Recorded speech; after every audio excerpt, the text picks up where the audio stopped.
सभी को नमस्कार। आर्य संस्कृत क्लासेज इस यूट्यूब परिवार में आप सभी का हार्दिक स्वागत है। प्यारे बच्चों, इस वीडियो में हम सभी कक्षा 8 रुचिरा तृतीयो भागा संस्कृत के जो पाठ्य पुस्तक है, इस पुस्तक के पाठ 3 को पढ़ेंगे, जिसका नाम है डिजी भारतम अर्थात डिजिटल इंडिया। इस वीडियो में इस पाठ का हिंदी अनुवाद और साथ ही साथ प्रश्नोत्तर को भी लिखेंगे। तो देखो बच्चों, ये जो पाठ है डिजी भारतम, इसका क्या अर्थ होता है? Digital India. डिजी भारतम का क्या अर्थ होता है? Digital India. तो ये जो पाठ है डिजिटल इंडिया भाव पर केंद्रित है। इस पाठ में बताया गया है कि आज वैज्ञानिक की प्रगति कितनी हुई है, इंटरनेट ने हमारे जीवन में क्या क्या बदलाव किया है, कैसे हम भौगोलिक दृष्टि से एक दूसरे के निकट आ गए हैं, कंप्यूटर का, मोबाइल का हमारे जीवन में क्या क्या प्रभाव पड़ा है, इन सब बातों को इस पाठ में बताया गया है। आइए पाठ को शुरू करते हैं। अद्य संपूर्ण विश्वे, आज पूरे संसार में डिजिटल इंडिया इत्यस्य चर्चा श्रूयते। आज पूरे विश्व में डिजिटल इंडिया, इसकी चर्चा सुनाई दे रही है। अस्य पदस्य कः भावः, इस पद का क्या भाव है? भाव मतलब क्या अर्थ है? इति, ऐसा मनसि जिज्ञासा उत्पद्यते, मन में जिज्ञासा उत्पन्न होती है कि डिजिटल इंडिया का अर्थ क्या है।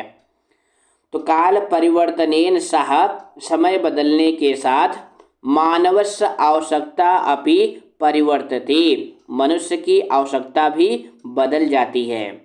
प्राचीन काल में ज्ञानस्य आदान प्रदानम, ज्ञान का आदान और प्रदान, मौखिकम आसीत, मौखिक था। विद्या च, और ज्ञान, श्रुत परंपराया गृह्यते अस्म, और ज्ञान जो है श्रुत परंपरा से, यानी गुरु सुनाता था और शिष्य जो है सुनकर ग्रहण करता था। अनंतरम, इसके बाद में, तालपत्रों ऊपरी, तालपत्रों के ऊपर, भोजपत्रों ऊपर चा, और भोजपत्र के ऊपर, लेखन कार्यम आरब्धम, लिखने का काम प्रारंभ हुआ। परवर्तिन काले, समय बदलने पर, करगदस्य लेखन्याः चा, कागज और लेखनी यानी पेन का आविष्कार होने से, सर्वेषाम एव मनोगतानां भावानां, सबके मन में स्थित भावों का, करगदो ऊपर लेखनम प्रारब्धम, कागज के ऊपर लेखन प्रारंभ हुआ। टंकण यंत्रस्य आविष्कारेण, टंकण यंत्र का क्या अर्थ होता है प्यारे बच्चों? टाइपराइटर, टाइपराइटर के आविष्कार से, तो लिखिता सामग्री, लिखी हुई सामग्री, टंकिता सती, टाइप होने से, बहुकालाय सुरक्षिता अतिष्ठत, बहुत समय के लिए सुरक्षित हो गई। वैज्ञानिक परिविधे, वैज्ञानिक प्रगति की, प्रगति यात्रा, पुनरअपि अग्रे गता, यानी वैज्ञानिक खोजों का जो प्रगति यात्रा थी वो उससे भी आगे गई। अद्य, आज, सर्वाणि कार्याणि, सभी काम, संगणक नामकेन यंत्रेण, संगणक नामक यंत्र के द्वारा। अब संगणक मतलब क्या होता है? कंप्यूटर। तो आज सभी काम कंप्यूटर नामक यंत्र से साधितानि भवन्ति, पूरे हो रहे हैं। समाचार पत्राणि, समाचार पत्र, पुस्तकानि च, और किताबें, कंप्यूटर माध्यमेन, कंप्यूटर के माध्यम से, पठयन्ते लिखयन्ते च, पढ़े जा रहे हैं और लिखे जा रहे हैं।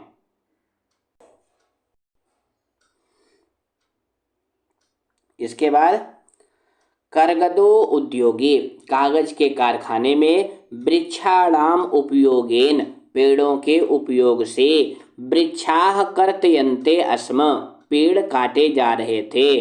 परंतु संगणकस्य अधिकाधिक प्रयोगेण, कंप्यूटर के अधिक से अधिक यानी बहुत अधिक प्रयोग से, वृक्षाणाम कर्तने, पेड़ों के कटान में, न्यूनता भविष्यति, कमी आएगी। इत विश्वासः, ऐसा विश्वास है।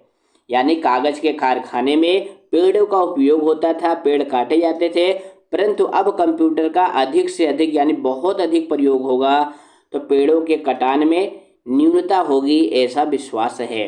अनेन, इसके द्वारा पर्यावरण सुरक्षायाः दिशि, पर्यावरण की सुरक्षा की दिशा में महान उपकारो भविष्यति, बहुत बड़ा उपकार होगा।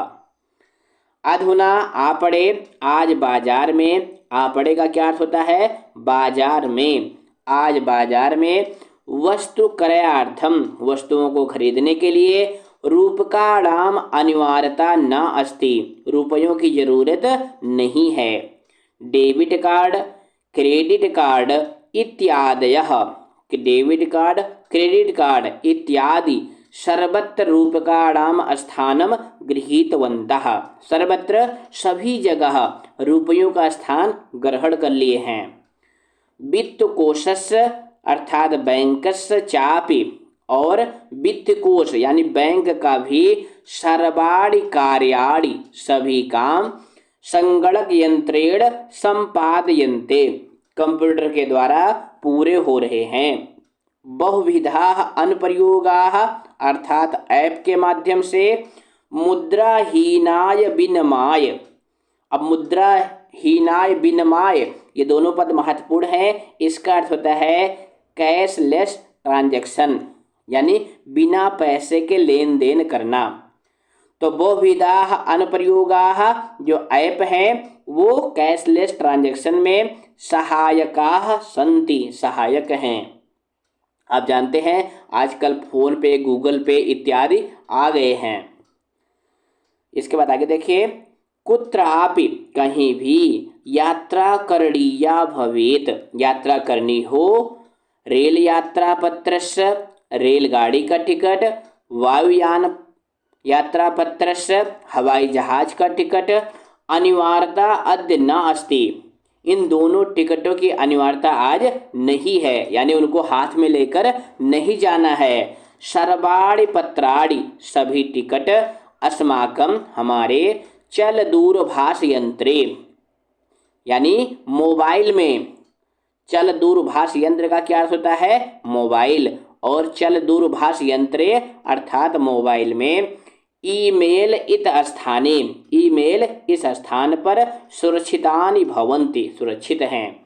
यानी जिनको संदर्श दिखा करके, संदर्श का क्या अर्थ होता है? दिखा करके, वयम हम सभी, सौकर्येण आसानी पूर्वक, यात्रायाः आनंदम गृह्णीमः, यात्रा का आनंद प्राप्त करते हैं। चिकित्सालये अपि, हॉस्पिटल में भी, उपचारार्थम, इलाज के लिए, रूपकाणाम आवश्यकता न अनुभूयते, आज पैसों की आवश्यकता नहीं है, यानी उसका अनुभव नहीं होता है। सर्वत्र, सभी जगह, कार्ड माध्यमेन, कार्ड के माध्यम से, ई बैंक माध्यमेन, ई बैंकिंग यानी इंटरनेट बैंकिंग के माध्यम से, शुल्कम प्रदातुम शक्यते, शुल्कम मतलब फीस को देने में समर्थ हैं। तदिदिनम न अतिदूरम, वह दिन अब दूर नहीं है, यदा, जब, वयम हम सभी, हस्ते एकमात्र चल दूरभाष यंत्रम आदाय, हाथ में एक मोबाइल लेकर के, सर्वाणि कार्याणि, सभी काम को, साधयितुम, पूरा करने में, समर्थाः भविष्यामः, समर्थ होंगे। वस्त्रपुट के यानी कपड़े की जेब में, रूपकाणाम आवश्यकता न भविष्यति, रुपयों की जरूरत नहीं होगी, अर्थात हमें अपनी जेब में पैसे ले जाने की जरूरत नहीं होगी। पासबुक, चेकबुक इत अनयो आवश्यकता न भविष्यति, पासबुक की और चेकबुक की आवश्यकता नहीं होगी। पठनार्थम पुस्तकानाम, पढ़ने के लिए पुस्तकों का, समाचार पत्राणाम, समाचार पत्रों का, अनिवार्यता समाप्त प्राया भविष्यति, अनिवार्यता जो है समाप्त प्राय होगी। क्यों? क्योंकि हम पुस्तकों को, समाचार पत्रों को मोबाइल में ही पढ़ लेंगे। लेखनार्थम, लिखने के लिए, अभ्यास पुस्तिका याह, कॉपी की, करगदस्वा अथवा कागज का, नूतन ज्ञान अन्वेषणार्थम, नए ज्ञान की खोज के लिए, शब्दकोशस्य अपि, शब्दकोश की भी आवश्यकता न भविष्यति, आवश्यकता नहीं होगी। क्यों? हमको जो भी खोजना होगा हम गूगल पे जाके खोज लेंगे। अपरिचित मार्गस्य ज्ञानार्थम, अपरिचित मार्ग के ज्ञान के लिए, मार्गदर्शकस्य मानचित्रस्य, मार्ग यानी रास्ता दिखाने वाले मानचित्र की आवश्यकता या अनुभूति अपि न भविष्यति, आवश्यकता की अनुभूति भी नहीं होगी। एतत् सर्वम, यह सभी एकेन एव यंत्रेण, एक ही यंत्र के द्वारा कर्तुम शक्यते, करने में समर्थ होंगे। किस यंत्र के द्वारा? मोबाइल के द्वारा। आज मोबाइल में आप सभी गूगल मैप पे कहीं भी जाना हो पहुंच जाते हैं। शाकादि क्रयार्थम, सब्जी खरीदने के लिए, फल क्रयार्थम, फल खरीदने के लिए, विश्राम गृहेषु कक्षम सुनिश्चितम कर्तुम, विश्राम गृह का मतलब क्या होता है? होटल में कमरा बुक करने के लिए, चिकित्सालय शुल्कम प्रदातुम, हॉस्पिटल में फीस देने के लिए, विद्यालय महाविद्यालय चापि शुल्कम प्रदातुम, विद्यालय में और महाविद्यालय में भी फीस देने के लिए, किम बहुना, अधिक क्या कहें, ध्यान देना, किम बहुना का अर्थ होता है अधिक क्या कहें, दानम अपि दातुम, दान देने के लिए भी, चल दूरभाष यंत्रम एव अलम, चल दूरभाष यंत्र यानी मोबाइल ही पर्याप्त है। यहाँ पे ध्यान देना, अलम का अर्थ होता है पर्याप्त, अलम माने क्या होता है? पर्याप्त। तो मोबाइल ही सभी काम को करने में पर्याप्त है। डिजी भारतम, डिजिटल इंडिया, इत अस्याम दिशि, इस दिशा में, वयम भारतीयाः, हम सभी भारतीय, द्रुतगत्याः अग्रेसरामः, बहुत तेजी से बढ़ रहे हैं। यानी डिजिटल इंडिया की दिशा में हम सभी भारतीय बहुत तेजी से बढ़ रहे हैं। हमारे प्रधानमंत्री जी भी बार बार डिजिटल इंडिया की चर्चा करते हैं। तो इस तरह से हमने पाठ पढ़ लिया। ये इस पाठ के कठिन शब्द हैं, उनका शब्दार्थ है, इसको आप कॉपी में नोट करेंगे। अब हम सभी इस पाठ के प्रश्नोत्तर को लिखेंगे। तो प्रश्नोत्तर लिखने के पहले हम क्या करते हैं? सबसे पहले तो पाठ का नाम लिखते हैं, क्योंकि किस पाठ का प्रश्नोत्तर है इसको आप जरूर लिखिए। पहला प्रश्न है आपका, अधोलिखिता नाम प्रश्नानाम उत्तरार्ध एक पदेन लिखत, नीचे लिखे हुए प्रश्नों का उत्तर आपको एक शब्द में यानी एक पद में लिखना है। पहला प्रश्न है, कुत्र डिजिटल इंडिया इत्यस्य चर्चा श्रूयते, आज डिजिटल इंडिया की चर्चा कहाँ पर सुनाई दे रही है? तो पहली ही लाइन में लिखा हुआ है संपूर्ण विश्वे, यानी पूरे संसार में। केन सह मानवस्य आवश्यकता परिवर्तते, किसके साथ मनुष्य की आवश्यकता बदल गई? तो इसका उत्तर हो जाएगा समय बदलने के साथ, यानी काल परिवर्तनेन। इसका क्या अर्थ होता है? समय बदलने के साथ। आपणे वस्तूनां क्रय समये केषाम् अनिवार्यता न भविष्यति, बाजार में वस्तुओं को खरीदने के लिए किसकी आवश्यकता नहीं होगी? तो इसका उत्तर हो जाएगा रूपकाणां, पैसों की। कस्मिन् उद्योगे वृक्षाः उपयुज्यन्ते, किस उद्योग में पेड़ों का उपयोग होता है? तो इसका उत्तर हो जाएगा कर्गदो उद्योगे। अद्य सर्वाणि कार्याणि केन साधितानि भवन्ति, आज सभी काम किसके द्वारा हो रहे हैं? तो किसके द्वारा हो रहे हैं? कंप्यूटर के द्वारा। तो क्या लिखेंगे? संगणकेन। इसके बाद प्रश्न नंबर 2 है, अधोलिखितान प्रश्नानाम पूर्ण वाक्येन उत्तरत, नीचे लिखे हुए प्रश्नों का उत्तर आपको फुल सेंटेंस में लिखना है। पहला प्रश्न है, प्राचीन काले विद्या कथम गृह्यते स्म, प्राचीन काल में विद्या कैसे प्राप्त की जाती थी? तो इसका उत्तर हो जाएगा प्राचीन काले विद्या श्रुत परंपराया गृह्यते, प्राचीन काल में विद्या श्रुत परंपरा से यानी सुन सुन करके ग्रहण की जाती थी। वृक्षाणाम कर्तनम कथम न्यूनता यास्यति, पेड़ों के काटने में कैसे न्यूनता आएगी? तो इसका उत्तर पाठ में आपने पढ़ा हुआ है, संगणकस्य अधिकाधिक प्रयोगेण, कंप्यूटर का ज़्यादा प्रयोग होगा तो पेड़ के कटान में न्यूनता होगी। चिकित्सालय कस्य आवश्यकता अद्य न अनुभूयते, हॉस्पिटल में आज किसकी आवश्यकता नहीं अनुभव हो रही है? इसका उत्तर हो जाएगा चिकित्सालय रूपकाणाम आवश्यकता अद्य न अनुभूयते, यानी हॉस्पिटल में हमें पैसे ले जाने की जरूरत नहीं है, हम मोबाइल से ही पैसा वहां पर दे देते हैं।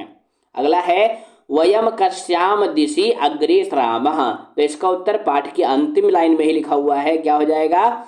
वयम डिजि भारतम इति अस्याम दिशि अग्रेसरामः। हम सभी डिजिटल इंडिया की दिशा में बढ़ेंगे। वस्त्र पुटके यानी कपड़े की जेब में केशाम आवश्यकता न भविष्यति, किसकी आवश्यकता नहीं होगी? तो इसका भी उत्तर हो जाएगा रूपकाणाम, यानी वस्त्र पुटके रूपकाणाम आवश्यकता न भविष्यति। इसके बाद आपका प्रश्न नंबर 3 है रेखांकित पदानि अधिकृत। रेखांकित पद को आधार बना करके प्रश्न निर्माणम कुरुत, प्रश्न निर्माण करना है। पहला है भोजपत्रो ऊपर लेखनम आरब्धम। तो यहाँ लेखनम जो है अंडरलाइन है, इसके स्थान पे आपको किम लगा करके पूरी लाइन वैसे लिख लेना है और अंत में क्वेश्चन मार्क, ध्यान देना ये क्वेश्चन मार्क जरूर लगाना है क्योंकि आपको प्रश्न निर्माण करना है। अगला है लेखनार्थम करगदस्य आवश्यकता अनुभूति ना भविष्यति। तो करगदस्य यानी कागज की, तो प्रश्न हो जाएगा कस्य यानी किसकी। अगला है विश्राम गृहेषु कक्षम सुनिश्चितम भवेत। होटल में कमरा बुक हो जाएगा, किसके द्वारा? डेबिट कार्ड, मोबाइल के द्वारा।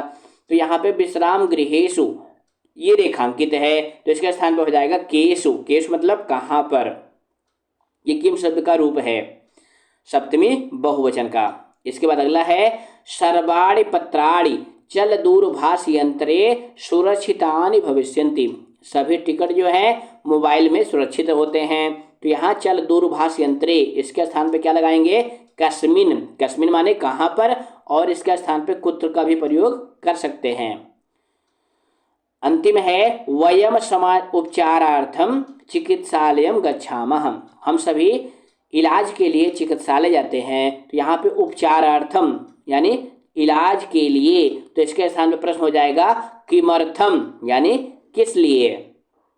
तो इस तरह से हमारा यह प्रश्न भी कंप्लीट हो गया। प्रश्न नंबर 4 पे आते हैं। देखो यहाँ पे लिखा हुआ है उदाहरणम अनुसृत, उदाहरण का अनुसरण करके विशेषण विशेष मेलनम कुरुत। विशेषण और विशेष का मिलान करना है। विशेषण क्या होते हैं? जो एडजेक्टिव होते हैं। विशेष क्या होते हैं? संज्ञा पद होते हैं। यहाँ पे एक आपको मिला करके भी दिखाया गया है, संपूर्णे भारते। यहाँ पे ध्यान क्या देना होता है? जो विभक्ति जो वचन विशेषण का होगा वही विभक्ति वही वचन विशेष का भी होना चाहिए, बस इतना ही ध्यान देना है। तो पहला क्या है? मौखिकम, जिसको मिलाएंगे ज्ञानम से। मनोगताः भावाः टंकिता सामग्री महान उपकारः मुद्रा विहीन विनिमयः। तो आप इसको इस तरह से मिलान भी कर लेंगे या आमने सामने भी लिख सकते हैं। इसके बाद आपका प्रश्न नंबर 5 है अधोलिखित पदयों, नीचे लिखे हुए पदों में संधिम कृत्वा, संधि करके लिखत लिखिए। प्यारे बच्चों, आपके पेपर में संधि 3 या 4 नंबर की आएगी, तो यह क्वेश्चन बहुत महत्वपूर्ण है।